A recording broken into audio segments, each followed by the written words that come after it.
It's the real news. I'm Aaron Mate. The native-led pipeline resistance at Standing Rock faced a militarized crackdown. Now key details have emerged on just how militarized it was. The Intercept reports Energy Transfer Partners, the company behind the pipeline, hired a private security firm to target the water protectors with military-style counterterrorism measures. The company is named TigerSwan, and The Intercept reveals it worked with law enforcement on sweeping and invasive surveillance of protesters and other disruptive tactics. The report is based on more than 100 leaked documents. In one, TigerSwan calls the Standing Rock movement an ideologically driven insurgency and compares the water protectors to jihadist fighters. I'm joined now by two guests. Will Parrish is one of three journalists who broke this story for The Intercept, and Dallas Goldtooth is an organizer with the Indigenous Environmental Network. Welcome to you both. Happy to be here. So Will, I'll start with you. We've known about the private security presence at Standing Rock for quite some time, but this report of yours paints an unprecedented picture, revealing the presence of a private firm spying on protesters. Can you lay out for us what you found? So I think the most striking thing about what we found is that TigerSwan, which started out as a military and State Department contractor primarily during the 2000s, has carried over the ideological presumptions from the war on terrorism into this operation involving the Dakota Access Pipeline. They refer to opponents of the Dakota Access Pipeline as a jihadist insurgency.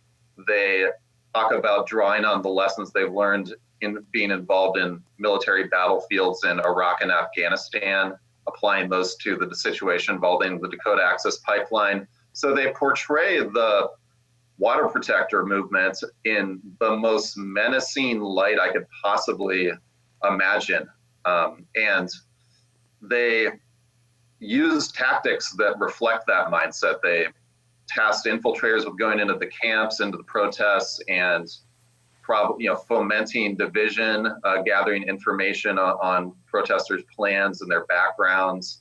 They used electronic and aerial surveillance against people, and they worked very closely with law enforcement, public law enforcement agencies, including federal, state, and local agencies that had a sort of parallel intelligence gathering operation that they were conducting, which I think that last part is one of the most alarming things about what we found. Will, when you say that they sent in infiltrators, do the documents confirm that? Absolutely. Yeah, they talk openly about using infiltrators to gather information. One example is that in October, there was a rally in support of Amy Goodman from Democracy Now! And three other people who are facing charges that took place at a courthouse in Mandan.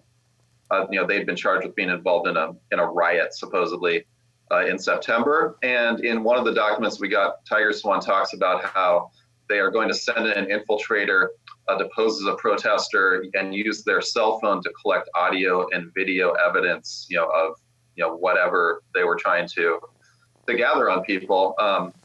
So they had people posing as protesters going into situations like that.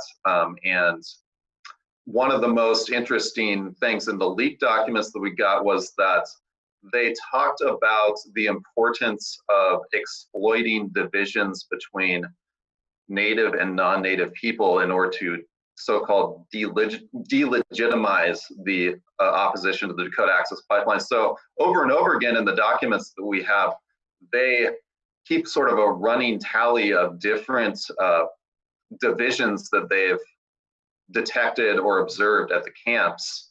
And the idea apparently is to exploit those, to increase those divisions, increase those rifts through this sort of black ops operation.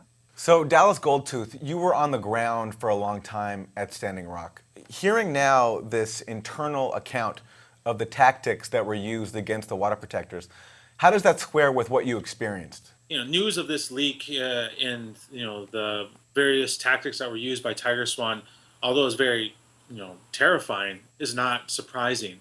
The usage of counterterrorism tactics upon Native peoples, people of color in the United States goes back for generations. I mean, you look back into the 1960s and 70s of the various social justice movements, the civil rights movements that happened. The usage of COINTELPRO, which is counterintelligence programs by the United States government, was a well-established practice. And that, for us in our communities, we always worked under this assumption that we were being watched. In the camps in the fight against Dakota Access Pipeline, there was always this assumption that infiltrators were amongst us, that we were not safe even within our own organizing spaces, because we knew that outside agitators, whether funded by the government or funded by a mercenary security firm, could potentially be in that space along with us. But the last part really speaks to what makes us unique. I feel like, in my perspective, my limited experience on this planet, is that we're seeing something different now. Whereas in the previous, civil rights movements, we had government agents working to disrupt social movements, posing as water protectors or posing as activists, whatever it may be. What we're seeing now is mercenaries for hire being employed to do that work. They're subcontracting the surveillance and the disruption to outside security firms who got their experience, as Will had pointed out, was based off their experience in a war theater.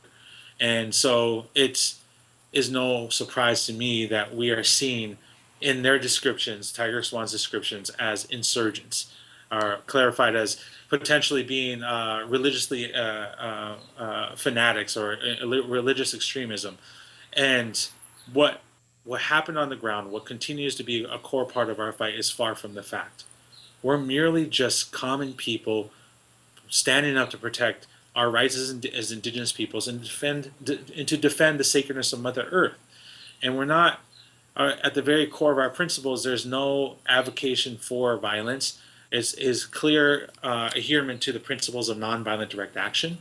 And oftentimes it's our belief in the camps through the countless months of altercation with police that it was these provocateurs, these infiltrators, that caused a lot of the friction, a lot of the violence that happened between police officers and our water protectors, and honestly put a lot of water protectors' lives at risk. And that's the part that's infuriating, is that our people were put at risk, that people were severely injured because of the tactics employed by TigerSwan. And that's something that cannot be absolved. That's something that we cannot ignore, and that's something that has to really be spoken out about. And also speak to the future implications of other fights. That this fight against other pipelines is expanded across the country. So where else is TigerSwan infiltrated? Where else is our federal money or our taxes going to pay off mercenary security firms to look upon U.S. citizens on U.S. soil who are trying to protect U.S. our lands, our communities, our bodies from future toxics and pollution? Let me play for you a clip. This is from Democracy Now!, where a protester noticed the presence of surveillance helicopters. The helicopter itself has been following us and taking pictures, and we're filming them in return. So that's a protester remarking on the surveillance helicopters. This Intercept reports reveals that TigerSwan was involved with the helicopter surveillance. Dallas, I'm wondering if you could set a picture for us of the security presence that you experienced when you were on the ground there at Standing Rock. Look, those of us that were in the camp, and I have to be absolutely transparent. My participation, there was a lot of other folks that were there that for much longer than I, and I have to give due recognition to all of our water protectors who put their lives on the line to stand up to protect the indigenous rights of the Standing Rock Nation and other tribal nations along the route of that pipeline, and who are still going through a lot of persecution to this day. Our experience there in the camps, it's something that a lot of folks joke around about now, of the commonalities of that experience. The yellow security helicopter, the surveillance plane, those two were constant presence in the air above the space. Whereas sometimes we would go for weeks on end, 24-hour, you would hear the airplanes and helicopters flying above our heads. I mean, the first experiences it's so amazing how used you get to that, how you get accustomed to that presence. So when it's not there, it feels awkward, and that's how prevalent it became. to where you would have constant planes flying over your head, and for the sole purpose of watching you. You know, we were used to our devices would stop working, our cell phone devices would stop working for periods of time. Hard drives in the camp, whether you're at the casino or you're at the local casino where people would go to upload information, or in the camps, they would be randomly cleared of information. And I think there was also a lot of talks about the usage of fake cell phone towers that could be used to eavesdrop on you. You know, those were always constant things. We would hear over the radio on our camp security, DAPL security, talking to us, taunting our security, taunting our people to act out, you know, just to encourage it so that they have a reason to respond with violence, with police violence. Those were common daily events, you know, and it's so much so to where a lot of our people that were in the camps now carry like actual PTSD. You know, the symptoms that a lot of our veterans who went through combat went through. Of course, our folks were nowhere near the level of violence in the imagery that a lot of our combat veterans saw, but the triggers are very similar. You know, there's a lot of folks that, even myself, coming back to the city after being in the camps for so long, got triggered by the sound of helicopters because there is just such a high atmosphere of tension and anxiety when you're in the camps under constant surveillance. Will, you also reveal that TigerSwan might have taken part in collecting evidence to prosecute the protesters? Yeah, that is something that they talk about in documents we got, which sort of lay out their overall mission.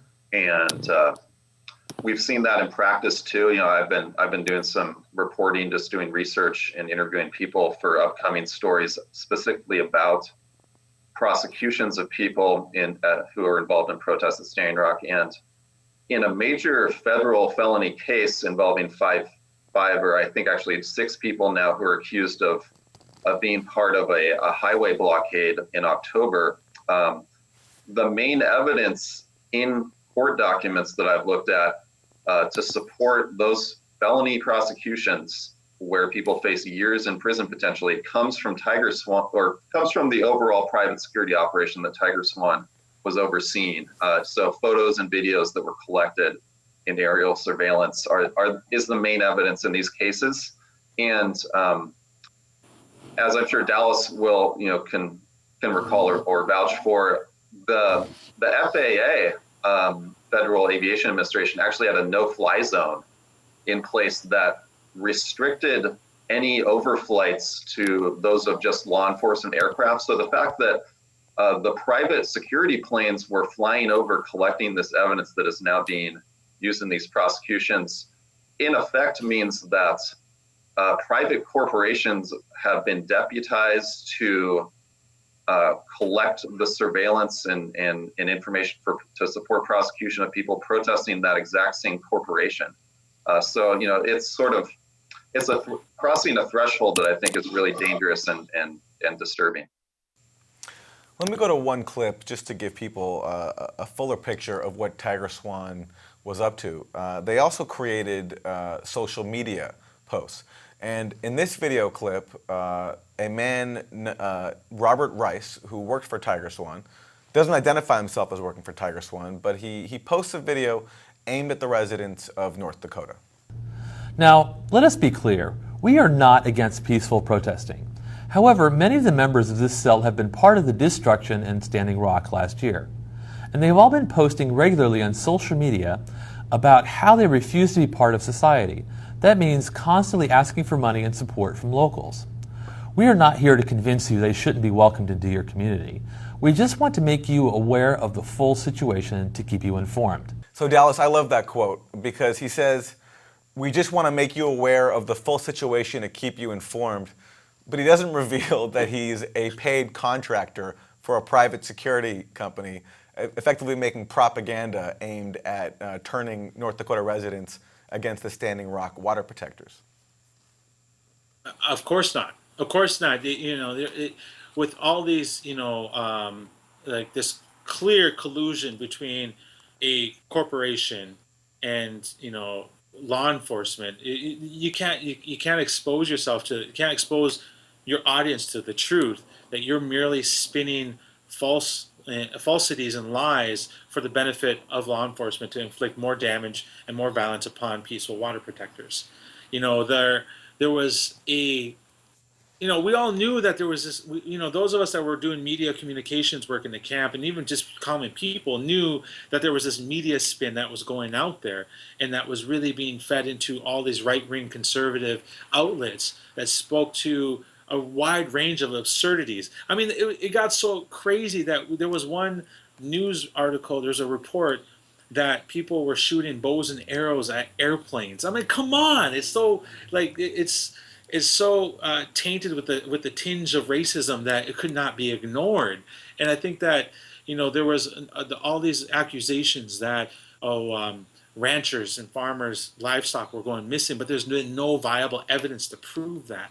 There was all this stuff that kept coming up because they just kept trying to see what stuck on the wall.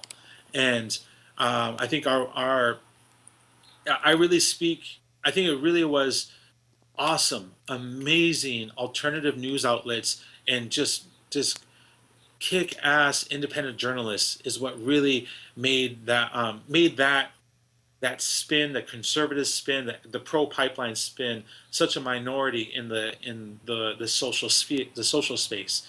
It was all the people that were directly uploading from camp, whether they're live streaming on Facebook or Twitter or whatever it may be. I think that really helped us and really overcome that. And I think it struggled, and I guess where you saw TigerSwan start becoming effective is near the tail end of the camps, because a lot of our independent journalists started leaving, and so they found their opportunity to really build up this false narrative. What did we see? Oh, the camp's full of toxic stuff. Oh, that's going to be an environmental disaster. Oh, they left 2-3 dogs behind, and now they're all anti-animals. Like, it was just absurd. And we have to remember this, is that the objectives for Dakota Access was to finish that pipeline, and the objectives of the North Dakota law enforcement was to protect the company from achieving that, to achieve that objective. And so they did whatever they could to the detriment of Mother Earth, to the detriment of the native people that lived along that river, and the future potential risk of an oil spill resulting from Dakota Access Pipeline. It's a sad reality we're in, and it's terrifying to see this collusion between basically paid mercenary security firms and public officials and law enforcement. Where else is this happening? How many other places are we seeing this being integrated, and fights beyond just environmental justice movements? What is this happening in other social justice movements across the country? And what are the long-lasting implications of that? And what are some of the legal actions that we as common citizens or as organizations, as nonprofits, can do to stand up to this? Well, Dallas Goldtooth and Will Parrish, want to thank you for giving us something to think about. The article, again, is Leaked Documents Reveal Counterterrorism Tactics Used at Standing Rock to Defeat Pipeline Insurgencies. My guests, Will Parrish, one of 3 journalists who broke this story, and Dallas Goldtooth, organizer with the Indigenous Environmental Network, who took part in the Standing Rock resistance. Thanks for joining us. Thank you. Thanks a lot for having us.